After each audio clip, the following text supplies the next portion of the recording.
The views and opinions expressed in this podcast are those of the individual co-host and do not reflect the official policy or position of the Firearms Radio Network and or their employers. Viewer discretion is advised. This is especially true on our live shows. Broadcast for shooters, hunters, and gun enthusiasts. This is the Firearms Radio Network.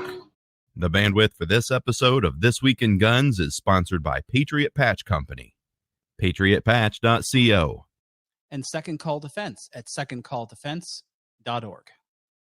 This show offers commentary on the latest firearms industry news, information, and buzz. I'm your host, Sean Heron. Actually, don't adjust your browsers. My name's Timothy Knight, and I'm looking forward to co-hosting This Week in Guns once a month with you. I'm a past NRA director, national grassroots activist, firearms instructor, wannabe hunter, and co-host of the To the Republic podcast. Before you shop at Amazon, go to the Firearms Radio Network.tv/Amazon to search. Then shop as usual. A small portion of your sale goes towards pro gun shows like This Week in Guns. All right. Welcome to This Week in Guns. Again, Tim Knight, glad to be here. It's awesome to do this with you, and we'll get going. We have two guests tonight. Hopefully the second will join us. We will introduce the one who is here. He is the head dude at the second is for Everyone Diversity Shooting Podcast, the Second Amendment advocate, co-host of the Gear and Guns podcast, firearms trainer at Simon Says Train, and his name is still Tony Simon. How you doing, Dave? Hey, what's going on, Tim? Just glad to be here as the largest pound-for-pound gun bunny in America. Just trying to make people happy. There you go. You're doing it. So you've been busy. You've been up to stuff. You and I haven't caught up recently. How's that going? Really well. Positive time out at SHOT Show, and then I followed that up by another 2 days out at the Great American Outdoor Show, talking to companies, doing interviews. And the February 20th Diversity Shoot, Second is for Everyone Diversity Shoot, is happening at Gun for Hire Range next week, almost a week from today. So can't wait to launch the season. Awesome. I can't wait. It's a great program. Our other our guest, hopefully will be joining us, she's the spokesperson for Million Moms Against Gun Control. Against. A hunter, Second Amendment advocate, instructor of Becoming an Outdoors Woman in Kansas, mom of 3 boys. That's probably what's keeping her busy right now. And she's my co-host on the To the Republic podcast. And we will welcome Rebecca Schmoy hopefully later in the podcast. All right, Tony, let's get to it. We have an interesting article here. It was in CNN, and it says, in his 23 years with the Bureau of Alcohol, Tobacco, and Firearms, Dan O'Kelly was one of the agency's top gun experts. He served for 5 years as the lead firearm instructor, technology instructor at the National Academy, and he co-wrote the curriculum for incoming agents. These days, however, Kelly is using his formidable firearms expertise and institutional knowledge of the ATF to take aim at his former employer. It's an interesting situation, Tony. Yeah, I was reading up on it, and it seems to me what they're saying is the lower receiver on the AR does not count as a firearm. Right. And they gave several cases that they dropped the charges based upon the fact that it's not a firearm under the definition of what a firearm is.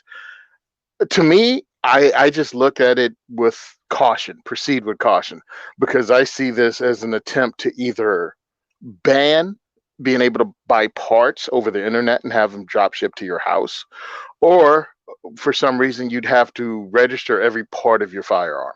I just don't trust anything about the situation when it comes to rules and regulations as it dictates or as it concerns firearms. Exactly. And you know, the Firearms Control Act of 1968 was designed because beforehand there was the regulation of parts was much greater, and that was designed to create a simplification of that process. And they said it's let's see, according to the Gun Control Act, it was referred to as a frame or a receiver, which generally speaking is the body of the firearm surrounding the trigger. So it seems like the ATF perhaps went down this road. I mean, AR platform rifles have been around for a super long time, and they've been interpreting it this way for 50 years. So now all of a sudden someone else goes, wait a minute, no, that's not going to work. We have to go back to the original definition. Well, they probably should have been working on the original definition all along. But since they didn't do that, how does this then become our problem? Exactly. They dropped their own administrative ball, as it were. The Gun Control Act of 1968 was passed, ratified, whatever you call it, 5 years after the AR-15 hit the commercial market. Correct. So it was around first. How did you screw that up? So he said for 50 years, the ATF is making, Mr. O'Keefe has been making a square peg fit into a round hole, when in fact it doesn't. And he has said, well, I said something when I was at the ATF, but they ignored me.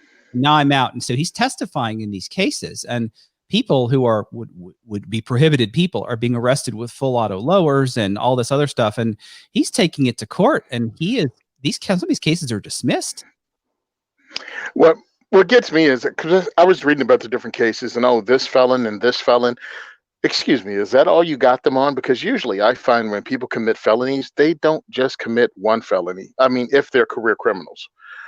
Us as law-abiding citizens, yes, especially in New Jersey, I could commit a felony by still having a 15-round magazine. I'm not talking about that. I'm talking about if you're selling to criminals as your business, you're probably involved in other criminal activity. So did those charges get dropped and those charges get dismissed and they went to prison over something else? You know what I'm saying? Or are these guys free men right now? Because that's what I'm looking at too when I see a story like this. Yeah, the free men angle. And apparently some judges are getting very upset too. And the judges are saying, look, this guy is testifying against these charges. And the judges are getting mad because the ATF is sticking to their original thing, but their expert / guy is contradicting that. And it's letting a whole bunch of, like you said, it wouldn't be you or me that would get away with something like that. But the system is concerning when it's handled this way, for sure. Yeah, and we've been saying it for years. I mean, hey, look, the ATF does what the ATF wants to do. Here's proof that the ATF does what the ATF wants to do. Let's disband the ATF and make everyone happy. But yeah. I know that's not happening. I'm buzzing in. Yeah, I'm all in favor. Sure. Yeah. I buzz in. Yep. Down with the ATF. It's our founding fathers warned us about this, Tony, and they said, that a lot of these administrative things that are being picked up by the executive branches are actually supposed to be very clearly defined in the law. And when there's the translation from the agency to the from Congress to the agency in the law, and they give them wiggle room, they take the wiggle room. And the problem is that a lot of these regulations have the force of law. Mm-hmm. And people who mean no harm sometimes clearly they're pushing it along here, but this is where this kind of stuff is heading. And I'm with you in the do away with the ATF deal for sure. Anyone else who wants to comment below for certainly share that with us for sure. Perfect. All right. Anything that stuck out to you in that story that you wanted to pick up on? No, I think we should roll on. We have a lot of area to cover. We do. So from Ammo Land, Gun Warehouse announces relocation to Dallas-Fort Worth. Gun Warehouse is pleased to announce the relocation to its Coppell, Texas. The new facility will house all operations and significantly increase their capacity. Gun Warehouse is pretty excited about this. Their marketing guy said, we're making the move. It will significantly improve our operational capability, explained Shaw. We'll be better able to take care of our loyal customers while having a positive impact on our new community. We're looking forward to the move and the opportunities it generates. I think this is a good move for them if they say so. Yeah, I mean, obviously, I don't know where Gun Mag Warehouse moved from. Florida. They're moving from Florida. Wow. I didn't get that. So you're moving from Florida to Texas, both great places, but I guess they needed the space. Well, I think maybe they need the space. There's so many incentives going, especially down south where you have people that are looking for the business. I mean, South Carolina, Georgia, a lot of those places are going, hey, if you have a firearms related business, we have all kinds of incentives. So yeah, moving to Texas is a good thing, man. I wish them the best of luck. Yeah, Daniel Shaw is my boy, and I hope it works out for them. He's a boy. I like it. Yeah, so go check that out. All right, now on to Colorado, and I have a soft place for Colorado in the sense that I lived there for many years. That's kind of where I got my start in the world you and I are in now. But this next story is heavy. We're talking about the story from UPI. It says Teen pleads guilty to Colorado school shooting. A 16-year-old male pleaded guilty to charges related to the school shooting at Colorado High School that killed one student last year. Alec McKinney pleaded guilty Friday to more than a dozen charges, most serious being first-degree murder. Prosecutors said McKinney planned the shooting at the STEM school in Highland Ranch, which killed 18-year-old Kendrick Castillo on May 7th of last year. McKinney told investigators he and co-conspirator Devin Erickson, 18, planned the shooting because they wanted fellow students to experience bad things and to suffer trauma like he had in his life. McKinney told police that he was bullied in school because he's transgender. He said that he targeted people who made fun of him and called him names. This is, there's a lot here, and I don't really generally like to mention the names of people who do these things, but in the story, they're mentioning him, the transgender individual. And there's a lot going on here, Tony. There's bullying. There are just a lot. So why don't you share with us what some of your thoughts on this one is? I think it's horrible that someone's child was bullied because of their gender. It sucks. High school is bad enough. School is bad. Heck, workplace is bad enough. And now you're going through those issues as a kid and you commit murder. Not that I'm making up an excuse for that, because this person is a murderer regardless of their gender. But this is just horrible. I mean, there is no upside to this, because maybe this person could have sought help. Maybe they did. I don't know. But facing 407 years of prison is what this person faces. Yeah. And we the defendant talked about how bullied and what, I mean, I hear this all the time. I was involved in Scouts for a long time, and we had some training about, bullying and things like that. And you always hope that someone will seek the help, or that it's even offered. And clearly in this case, it either wasn't or wasn't well received. And that's very concerning, because all rights are supposed to belong to everyone, but we're hoping that we're also listening. And apparently we all need to do a better job listening. Yeah, I mean, this is horrible. And also, I can't let this one slide. School security officers shot two of the kids, injured two of the 8 students that were injured. Hey, it's your responsibility, whether you're law enforcement, school resource officers, or any firearm owner, to train to the best of your ability. And if you're with a department, the department only wants to train you to the extent it can say it trained you, and not get into trouble with a lawsuit.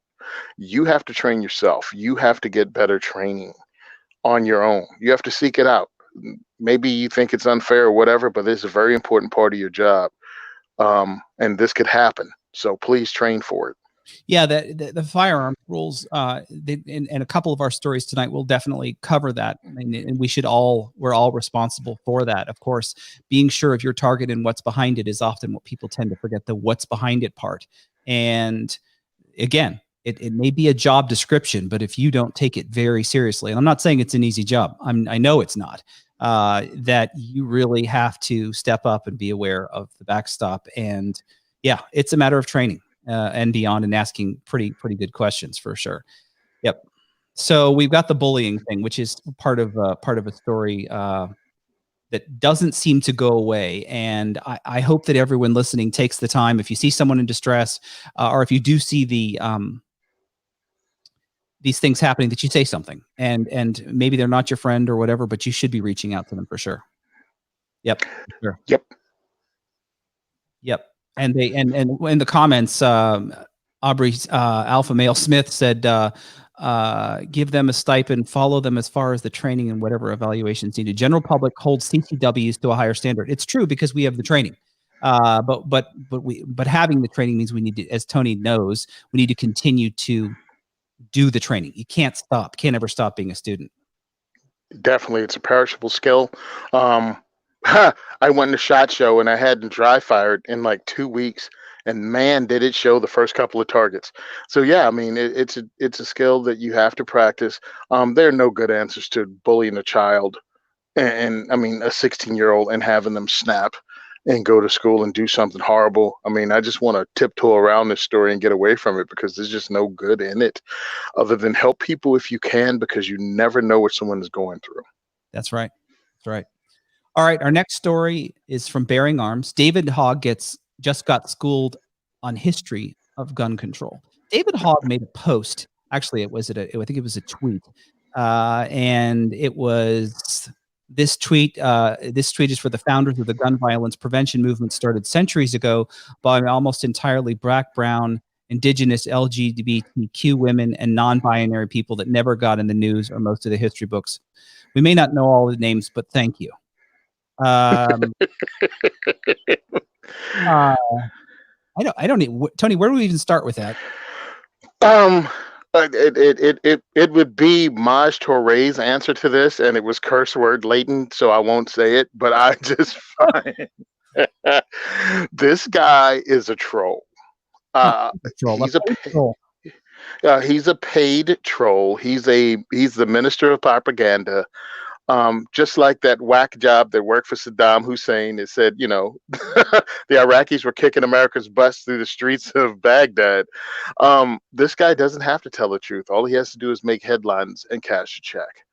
And that's something that people need to pay attention to, Tony, is that he is, in fact, a propaganda puppet. Puppet. Mm-hmm. That's my word, puppet. And he doesn't have to be right. So hear that when we, and look, Tony, when I say something, when you say something, we're questioned.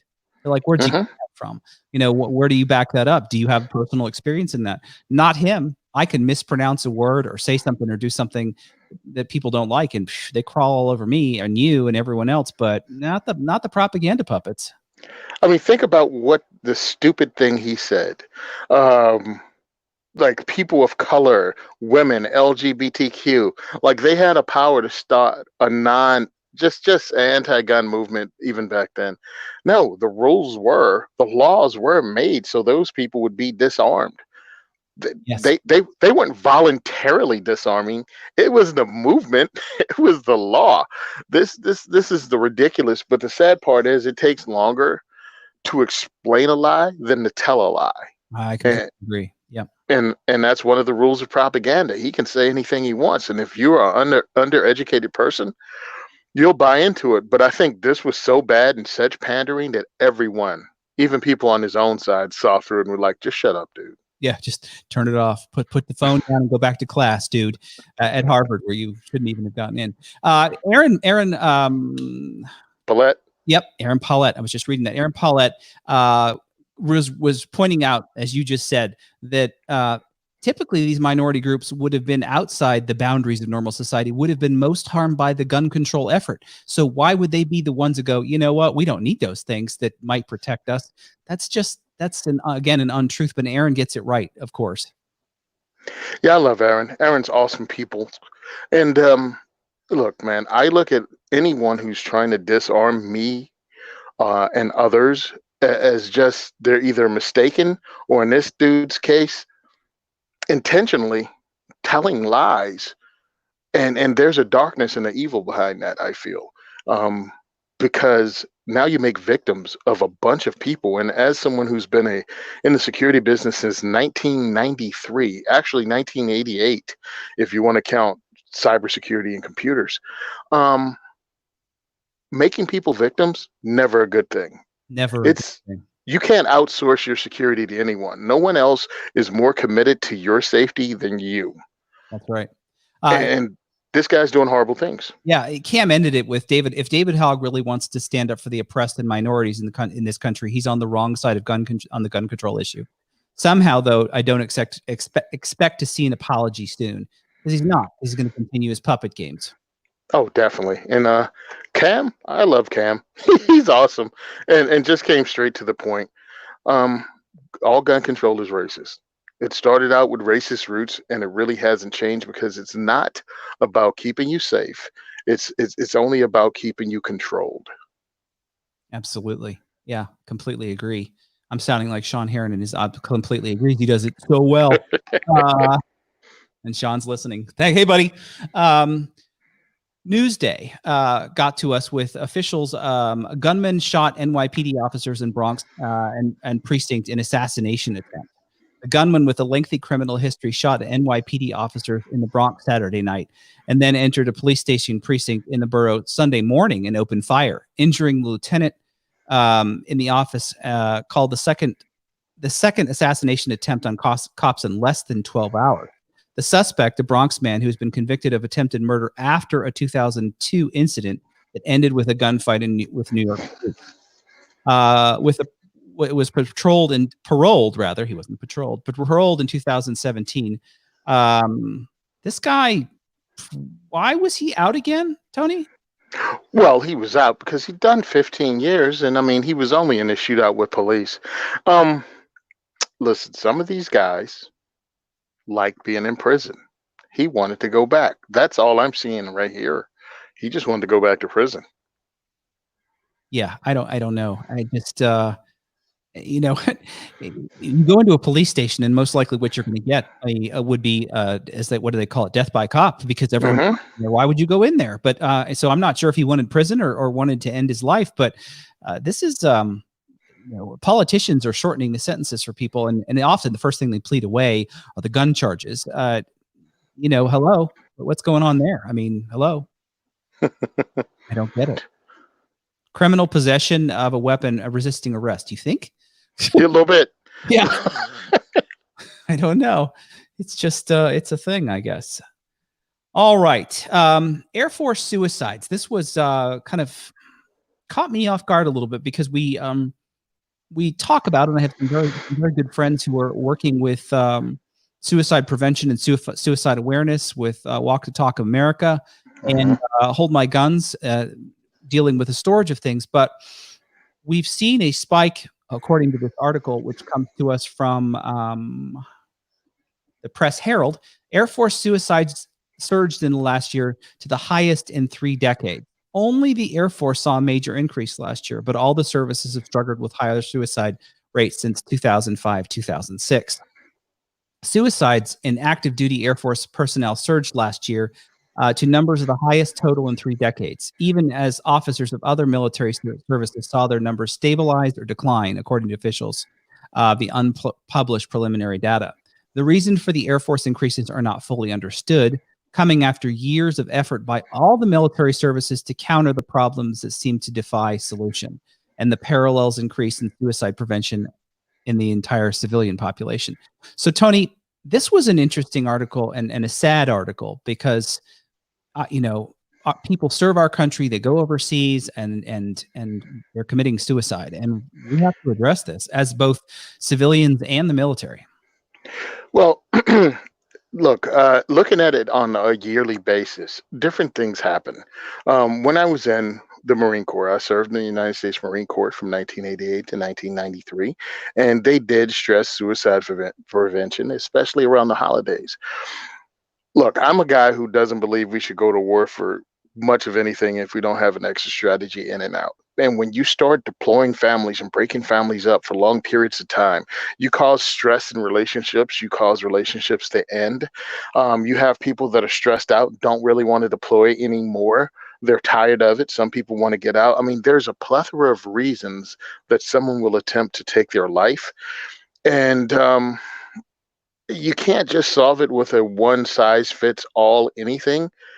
And truthfully, the surge is 14 people over a year period. There could be several different things going on. Keep an eye on it, but that's not that many Air Force wide. I'm not trying to sound jaundiced or without feeling here. Right. But I mean, 14 additional people over a year spread around the world. That's not that many. You just have to figure out what's going on, though. Yeah, one of the things that the article stressed was that they were telling officers and senior enlisted folks, start having conversations. It's okay to ask for help. We encourage you to speak. The Marine Corps was very, very on that. In the article, Major Craig W. Thomas, Marine Corps spokesman, said the Marines went further progress after recording fewer activities. They encouraged people to speak openly to the Marines about stress, mental wellness, and suicide, and opening the avenue for those conversations was important. It's really difficult. Now, again, I'm old. I'm talking old school. It's very difficult to have a conversation, at least when when I was in, because of fear. of you'll never get promoted. You'll be seen as that dude that can't handle it. So hopefully they're working their way around that stigma to help people out, because it's just a temporary, this is a permanent solution. Suicide is a permanent solution to a temporary problem. And if you can just get people to see that that's a temporary problem, they can work their way through, because good times nor bad last forever. Yeah, and that comes with support from friends and family and people you're serving with, and knowing that those lanes are open is really important for sure. Yeah. But let me throw this one out. You Please. have to allow yourself to be helped. I just had a friend take his life December 26th of last year.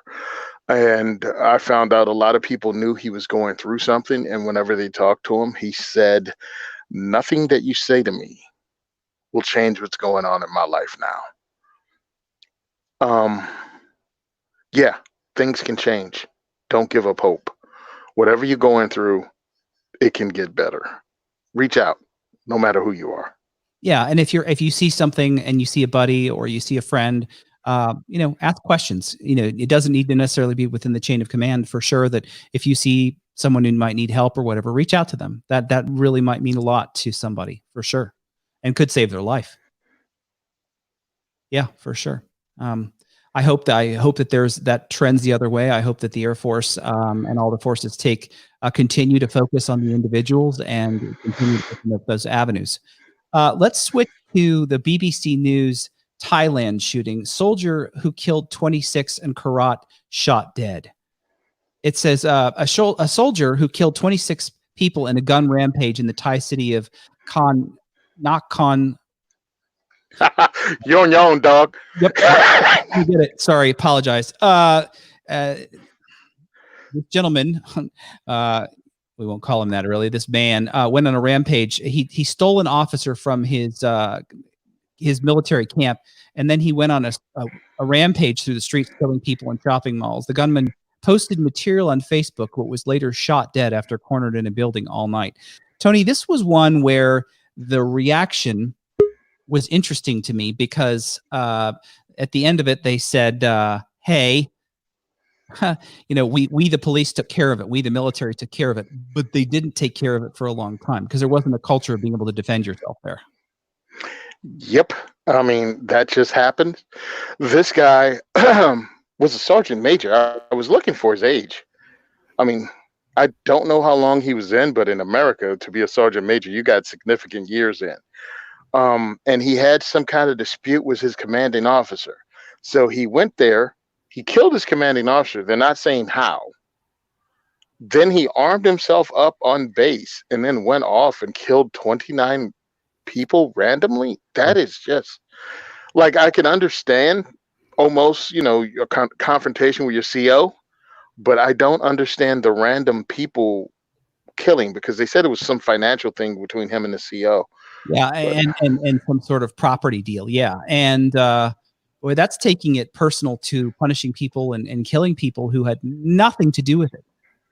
Yeah, so who knows? This guy, he lost his mind, and people paid for it, and it sucks. Hey, Rebecca. Hey. Joined us. Rebecca, are you good? You okay? Oh yeah. Fender bender ridiculousness. It's awful weather here today, so just all the stress that goes along with that. One more thing. Well, thank you after the fender bender for joining us. Oh, well, you're welcome. Thanks for carrying on in my stead. Well, we're glad to have you. We'll take you anywhere we can get you. Absolutely. Absolutely. All right. We are going to go to Ammo Land's Hank Strange deplatformed and censored by Facebook. Censorship of pro-gun content is big in height in gun tech. Nothing new. Once again, internet giants in Silicon Valley have their disdain for everything that they view as right-wing. Internet personality Hank Strange, and the latest victim of this purge. Facebook removed his page. Saturday, a friend of Strange told him that his Facebook page was missing from the social media platform. The next day, Strange logged into his Facebook account to find the page was unpublished for violating community guidelines. This is happening a lot. Tony, we'll let you go first, and then we'll have Rebecca go. I mean, truthfully, Hank has no idea why he was booted off of Facebook. And yeah, these people are stepping outside of their bounds. They're saying anything and everything that they don't agree with is now going against community standards. Heck, even I got kicked off of LinkedIn. I haven't been on in over a month. LinkedIn. What are you doing in LinkedIn? I mean, I get it, but I don't even want to know what you have to do to get kicked out of LinkedIn. I can't get rid of it. I tried getting rid of it, and like, you can't quit LinkedIn. You're still going to get the emails, but I opt out of everything. No. Rebecca, did you have any thoughts on this deplatforming? Actually, today I sent out a mass thing to all my Facebook friends about our show, To the Republic. And I got 3 different people that said that when they clicked on our link to accept it or to check out to see what it was, there was nowhere. And they actually had to go roundabout and search for it to try to find us. So this doesn't surprise me at all. I mean, they're after anyone who they disagree with. And it's the same thing as book burning, it's censorship, and that's what they're all about. Yeah, Zuckerberg, it said in this article, talked about moving Facebook back towards freedom. Right. Hank said by phone to AMOLED, he said, this doesn't look like freedom to me. No. Further, it goes to say, I'm an advocate of having an ecosystem of our own. So Strange is looking for something like what would be some other ecosystems in our industry that are out there beyond what we have going on now. Those are what he said, like Full 360 and Gunstreamer and whatnot. He said those are the avenues that he may have to go. This is a concerning trend, and I know a lot of content creators are looking for creative ways to do it. I mean, certain people have moved off funding sources and things like that because of issues. This is trending, and folks, they're really trying to burn the book. They're trying to make it so we can't connect with you and you with us. So. Yeah, it's Rebecca's right. It's modern day book burning. When I read about it growing up as a kid, and you saw it happen in the countries, communist countries, dictatorships, you go, well, how would that happen here? Well, here you go. Yeah, no, exactly, for sure. All right, Rebecca, you made it. We're glad to have you, and we are going to move on to the Florida Republican voter rally booth story, which is from the Daily Caller. Van plows through GOP registration tent in Florida, officer says. A man driving a Chevrolet van plowed through a Republican group's voter registration tent outside of Walmart in Jacksonville, Florida on Saturday, local sheriff said. And Florida's senators Marco Rubio and Rick Scott suggested it was a politically motivated attack. What say you guys? Rebecca, go ahead. Well, I kind of wonder how soon we're going to be talking about a ban on vans, but obviously that's not going to be a thing because it's not about the tool that is used to cause chaos and destruction, unless, of course, it's a firearm. Basically, it's gotten to the point now where we have enemies. And we don't have to do anything but be who we are and show up and speak our mind. And people hate us. They have never met us. This guy it's not that he was targeting one person. This wasn't a disgruntled worker. This wasn't a domestic situation. This was, he said, I don't agree with them, so I'm going to do my best to kill them. Because it's, as far as I'm concerned, it's the same thing as vehicular manslaughter. It's homicide. It's, well, attempted homicide. It's someone taking it upon themselves to take out anger on people when honestly they don't even know why they're angry. We may differ politically, but people are people. And it's unfortunate that it came to that. And I know we all joke around a lot about the quote unquote Florida man. Yeah. But the thing. This is above and beyond. This is evil. Florida man with a van. What say you, Tony? I pretty much see it as terrorism. It was a politically motivated attack to try to take people's lives. I mean, that's almost, and also it had a political cant to it. I think it falls under the definition of terrorism. So prosecute him as such. He should be in Gitmo right now. Gitmo. That's serious stuff right there. One of the volunteers, Nina Williams, said that she just barely got out of the way. It happened so quickly. A van is a very large thing to come at you, and the pictures in the story show the tent kind of knocked over. That can be a real scary situation, and police are investigating that right now. I know both Donald Trump, the governor, Rick Scott, Marco Rubio, everyone was tweeting about it, and everyone, of course, thankfully, no one was hurt except perhaps the paint job on the van. But sir or ma'am or whoever it was, your attitude is not appreciated and does not contribute to what we're looking for here. Not so much. Okay. Alabama woman faces life in prison after shooting rapist. This story coming to us from Rolling Stone was a bit of a read, and I had to read it a couple of times to try and figure out exactly what was going on. Brittany Smith loses stand your ground hearing after shooting her alleged rapist. Alabama woman Brittany Smith lost her stand the ground hearing on Monday after shooting and killing the man she said raped her and attacked her brother in January 2018. According to the New Yorker, she now faces life in prison. Quote, "I was prepared for no, but I just feel like I'm not going to get a fair trial here." Smith told the magazine. The judge saw the picture of me and me almost beat to death. He did rape me. He tried to kill my brother. So how can I say this? Then, in a 19-page ruling handed down more than 3 weeks after the hearing, Judge Jennifer Holt decided that Smith used deadly force was not wholly justified on the grounds that it was uncertain that Smith had reason to believe the man, Todd Smith, no relation, was going to hurt her. Rebecca, what do we think? Well, obviously, we weren't there. We don't know exactly what happened. Like you said, it took a few times reading through this article for it to kind of have some semblance of a storyline that you could follow.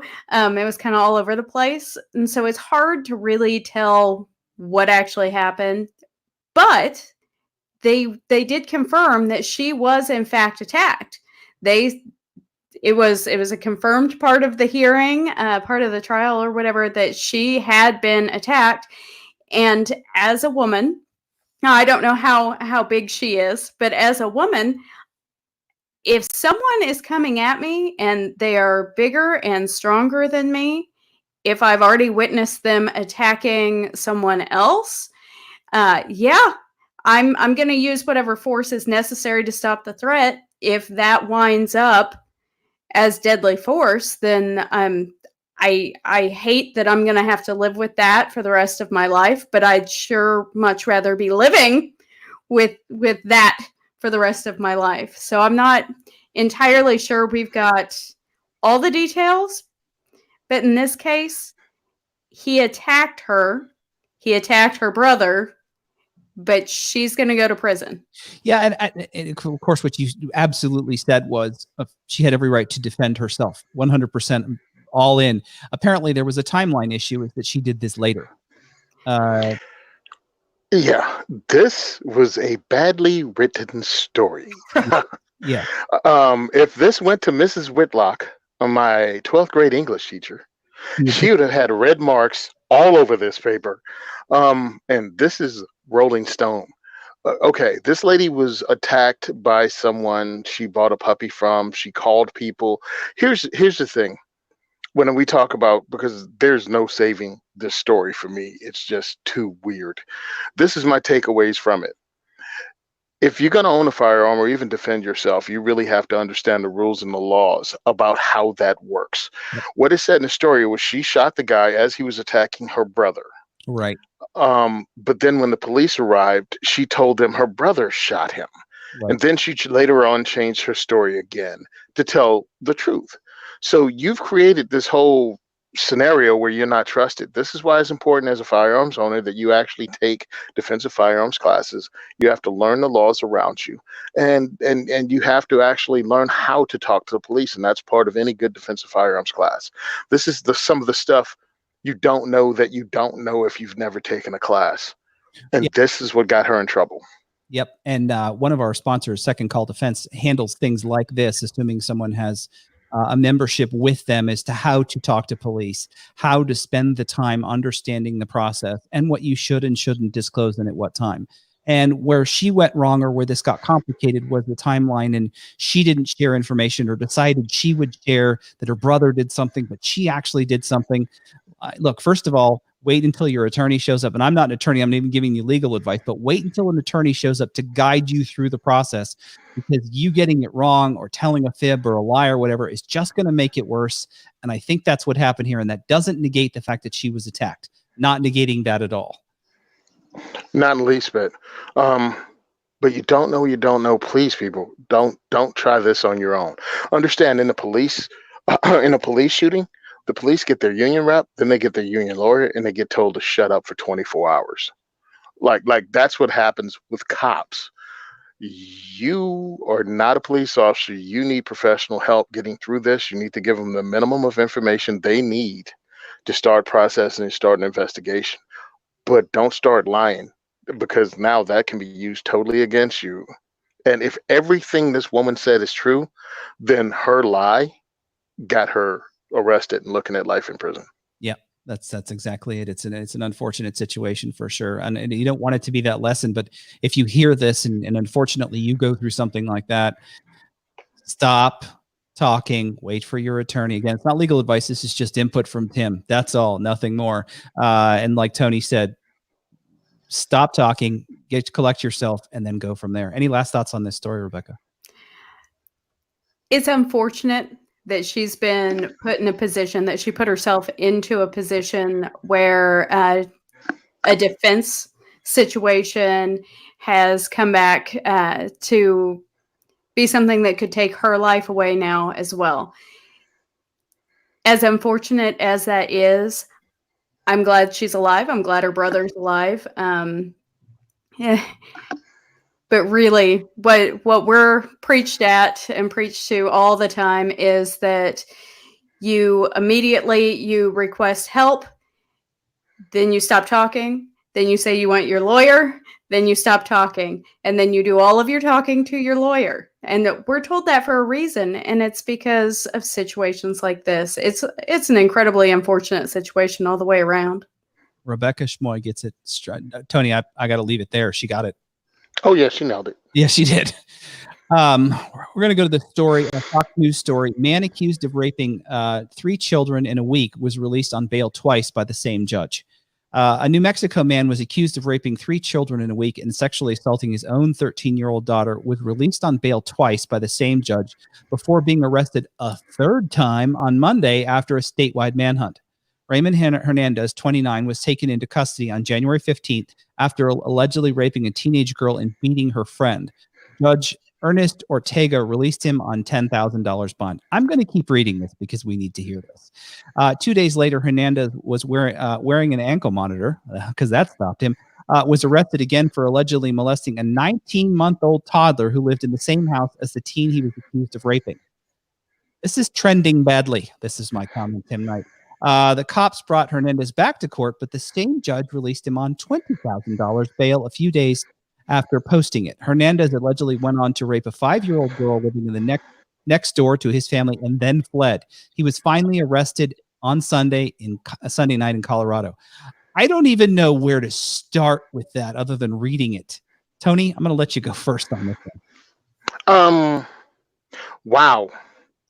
So you think the judge is going to release him a third or fourth time? I don't even know what we're up to now, but I think he needs to stay at the judge's house if he gets released again. And dude, he raped a 19-month-old. Molested a 19. What? Okay. Yeah, I'm not going to say anything good. Let's just say he wouldn't have gotten picked up again. That's all I'm saying. He would not have gotten picked up again. It's true. It's true. Rebecca. All right. I know that moms don't have a priority, or we don't get to speak for all moms and all kids and all everything. But this one really, really bothered me reading it. The idea that let's just call him what he is. He's a monster. This is the epitome of evil. If you can do that to anyone, you're monstrous. If you can do something like that to a child, I can't place you as being a human. Just that there is no sense of humanity left in you at all, as far as I'm concerned. That being said, this is happening, but not just with this situation. This is happening across the board. We have laws, and they're supposed to be a deterrent. And instead of being a deterrent, we're just slapping these people on the wrist. We're having them post bail and stuff and letting them out to do things again with the catch and release program. And all it's doing is making our laws that we do have null and void.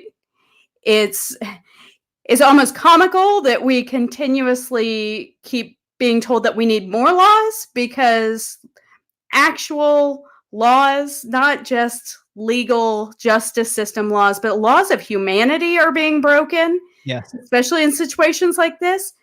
But it's no big deal. Okay, we're going to let you out. It's, we're going to put an ankle monitor on you. Everything will be fine. Yeah, it'll be okay. And yeah. The neighbor said, I'm speechless. He needs to pay. I hope the judge puts him behind bars and keeps him there. Gloria Rossetto said that to KBO4 TV. No, none of those things, ankle monitor, nothing stopped him. He's not going to pay. He clearly doesn't care. And the judge clearly isn't going to put him behind bars. And Tony said it. Maybe the next time they let him out, he can go live with the judge and the judge's family with the ankle monitor inside his house. Because look, what is the judge doing? I mean, that person is raw evil.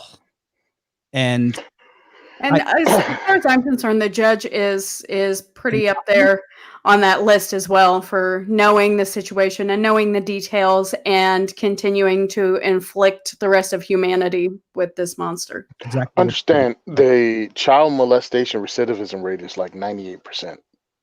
And yet they just kept raising the bond and just letting him out, and knowing that, as opposed to what was our New Mexico jails too full? I mean, I'm sorry, make room. This isn't going to work.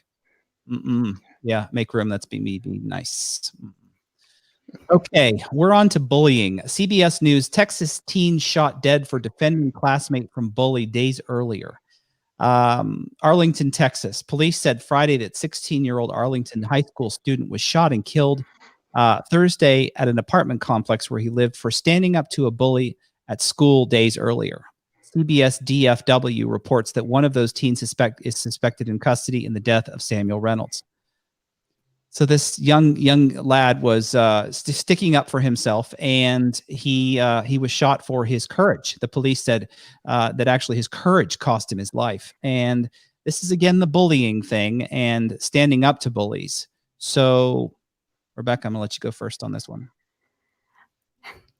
I have sons, and I would expect if they saw a classmate or a friend or whatever as the brunt of an attack by a bully, that they would step in and try to diffuse the situation, try to de-escalate the situation like this kid had done. I would expect the young men that I'm raising to do that, and I would be disappointed if they did not. The problem comes, like we were talking about on the last story. These kids are seeing that it's not a big deal, that they can. I assume this kid that shot him was 15, right?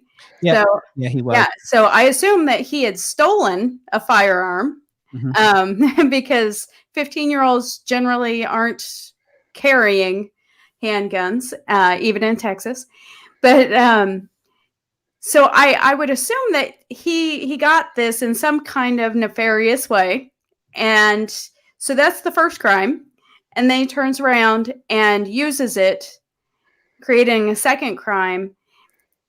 And now a kid's life is at stake, is lost, and his family is lost without him, because we treat this like we would treat a parking ticket anymore. and we don't have consequences in place.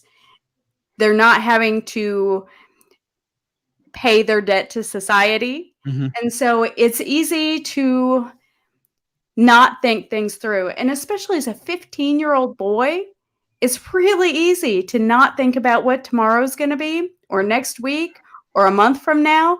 And that's unfortunately lack of parenting on the criminal's part there. So Arlington Police Chief Will Johnson expressed his frustration about the crime on social media, saying, "This senseless act of gun violence," I'm not a fan of the term, by the way, Chief, back to it, "has no place in society in our hometown community. This was an emotionally tough case for responding officers, investigators, and medics. We will direct our attention on how young teen suspect accessed firearms in the use of this offense." Tony, what say you in all this? I say he lost his dang way. One, the senseless act of violence was the kid picking on someone in the first place, where the 15-year-old had to stand up because the teachers didn't do it. Other students didn't do it. So this one young man stood up to another.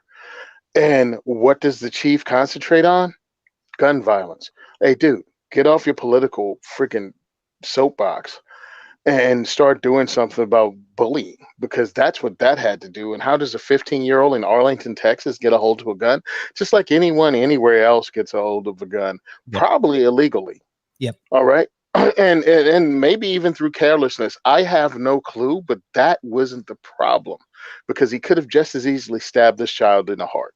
Yep. And he can get his knife from the dishwasher to do it. So yeah, it's not about the tool used. Stop with your gun control push. This was about a bully that was allowed to do it. Where were the teachers? Where were the administrators at school? All right. And this kid stood up for himself in this housing project where he died. Yeah.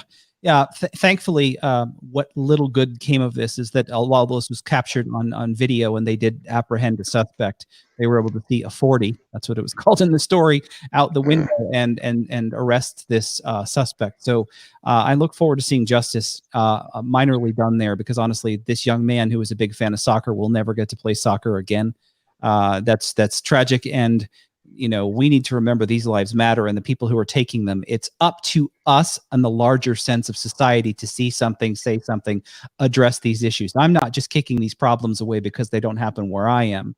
We all need to figure out how we can make a difference here, as opposed to politicians passing laws, which aren't solving any of this. Let's move on to the next story. From Q14 Fox Local, neighbor kills man with crossbow in attempt to save him from attack of two pit bulls. A Massachusetts man was being attacked by two pit bulls, was accidentally killed by a neighbor who tried to help. Please don't help. That was my comment. To help Wednesday afternoon, according to the Berkshire District Attorney's Office. According to the DA, police were called to the 19 Bellevue Avenue around 12 p.m. to report a mauling in progress. Officers and K-9 unit arrived at the apartment to find two mature pit bulls engaging in volatile confrontation. Eventually, they had to put the two dogs down, but then they realized after everything kind of settled down that there was a man who had been shot by a crossbow. This is a weird one in a largely firearms unfriendly state. So I guess someone went to the crossbow thinking that might be a solution. But where you fire your arrows, just like you fire your rounds, you got to be responsible for where the arrow goes. Tony. Okay, I'm broken. I don't think my man woke up in the morning and went, you know what? I'll probably get killed by a crossbow today. Probably no one has thought they're going to get killed by a crossbow in 1,000 years, maybe. Right. A crossbow death. I mean, it's bad enough he got mauled by dogs. And again, you have to know your target and what's beyond. But dude, a crossbow? I mean, seriously, this is jacked up. And it took the police a while to figure out there was a dude with a crossbow bolt through him, laying on the floor. Right. This is a horrible story. It is. Rebecca. Know your target and what lies beyond. I mean, that's biblical for us. I imagine that if this other guy had a crossbow, that he has heard that statement before. I doubt that he was paying attention. It's it is really unfortunate. The whole situation is just, it almost screams Florida man. But no, it's really terrible, but it just really goes to show you have to know your rules. You have to understand, keep your finger off the trigger. You have to understand, don't point at anything you're not willing to destroy. You have to understand, treat everything as if it's loaded. You have to understand, know your target and what's beyond. Obviously, this guy failed to know any of that, and he is now down one neighbor. I look, I feel bad for the neighbor because you tried to do a good thing. You really did try to assist your neighbor. But I also wonder, did he have his crossbow set up like for home defense? Was that his go-to? I mean, did it have a flashlight on it, a foregrip, a laser? Like how was his crossbow set up? I mean, because it takes a while to load a bolt, right? It does. You did it in the dark. I mean, that's the thing. Is like, I mean, a lot of people will practice their firearms. You know, those who can see the video, seeing me raising my hand, but practice in the dark. Well, did he practice loading his crossbow in the dark? Yeah, like, was there a follow-up shot? I mean, you got two dogs. Which one did you pick to shoot? Because they're both eating your name. That's a lot of stuff, man. What does Sean say? There's a lot there to unpack. A lot there to unpack. Right. You're not kidding. Speaking of a lot to unpack on this story, this was bought for WDRB.com. Fired U of L dance coach shoots self in leg at Marriott during baseball team dinner. Fired University of Louisville dance coach Todd Sharp shot himself at a hotel housing the Cardinals athletic fundraiser event late Monday. His injuries were not life-threatening, but the school banned him from future events. The incident took place on January 24th and is only now coming to light. New release police report that says Sharp shot himself in the leg at the Marriott Hotel in downtown Louisville. Whoa. Rebecca, what's up with Coach? Okay, so apparently his representative, the dance coach's rep, was saying that this was, in fact, an accident, and he wasn't really all that close to the school event or whatever. But either way, this is another one of those situations that's a complete mess. Keep your finger off the trigger, I guess. Again, know your target and what's beyond. It doesn't sound like the guy was trying to take it out on the school event. It just sounds like his leg took the brunt of it. Yeah. Okay. One, he was fired in 2018 for misconduct because $40,000 disappeared. How is it in 2020 he's at the school party?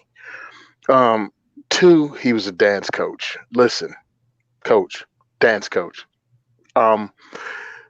Weapons manipulation is really difficult when you have jazz hands.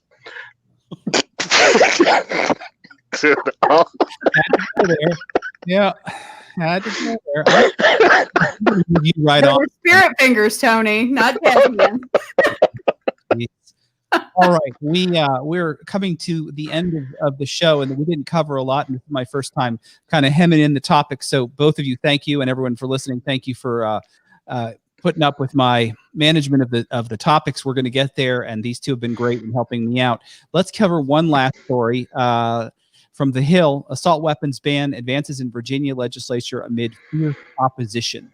A Virginia State House committee on Friday passed a bill that would ban the sale of certain semi-automatic firearms, including the popular AR-15 rifles.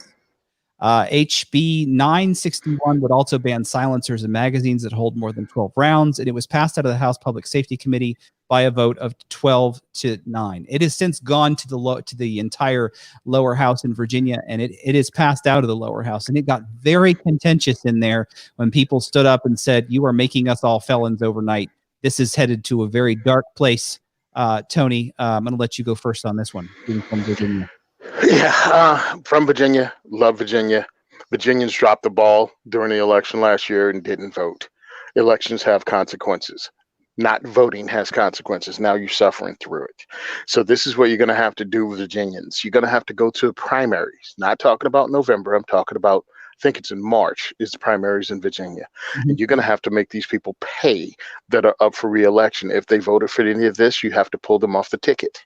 You're going to have to be politically active. You're going to have to do the boring stuff. Yeah, going to rallies is fun because you can meet a bunch of people that you have a lot in common with. Yep. But going to the polling place is where you're going to have to flex this power that you actually have. All right, it's what is it? The soapbox, the ballot box, and the bullet box, ammo box, whatever. Then the ballot box, then the yeah. Well, you're going to have to do your due diligence as a citizen. That's it. There are no shortcuts, and you're going to have to make these people pay with their jobs. Yeah, no. Well, my brother-in-law lives in Richmond, and he said because the voter turnout in Virginia was less than 40%, and admittedly there were a lot of open seats and a lot of uncontested races in Virginia. We heard about for sure, but Michael Bloomberg got Virginia on the cheap. People weren't paying attention. Rebecca, I'm going to let you have the last word on this story. Yeah, unfortunately, we're all sitting back watching what's going on in Virginia and shaking our heads and thinking, how can this possibly be happening in the United States? And really, it's not just happening in Virginia. It's happening nationwide. And if we don't get involved, if we don't do what Tony says, do the boring stuff, then the entire nation is going to default to this kind of tyranny. It's imperative that we go to the primaries. It's imperative that we go to the general elections. But if you are in a situation where you don't agree with the reps who are running, run yourself. Truly. I get involved. Do something. We say it all the time, and it's cliche, be the change. But seriously, if you need change, if what is going on around you is not okay with you, then it's up to you. Yep. And you have to stop relying on politicians to take it for you. You have to stop relying on organizations to step in on your behalf. You have to do that yourself. That's why it's called individual liberty. Correct. Absolutely. I got to end the show there, but you guys were awesome. Tony, where can we find out more about you and what you're up to? You can find out more about me and what I'm up to on our website at diversityshoot.com. There's also tickets to our next event on diversityshoot.com. Also on diversityshoot.com is our swag and our t-shirts and my Planet Lovetron t-shirts, which the funds are actually split between what the heck?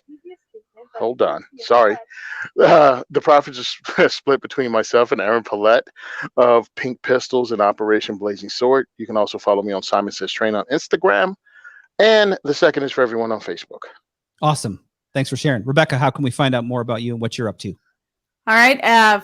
Million Moms is 1mmagc.org. And then obviously I hang out with you from time to time on our show, To the Republic. And you can find that at totherepublic.us. Perfect. Thank you guys for joining us. Appreciate it. Thanks again for joining us on This Week in Gun. Leave your feedback in the comments below this YouTube video, or leave us a review on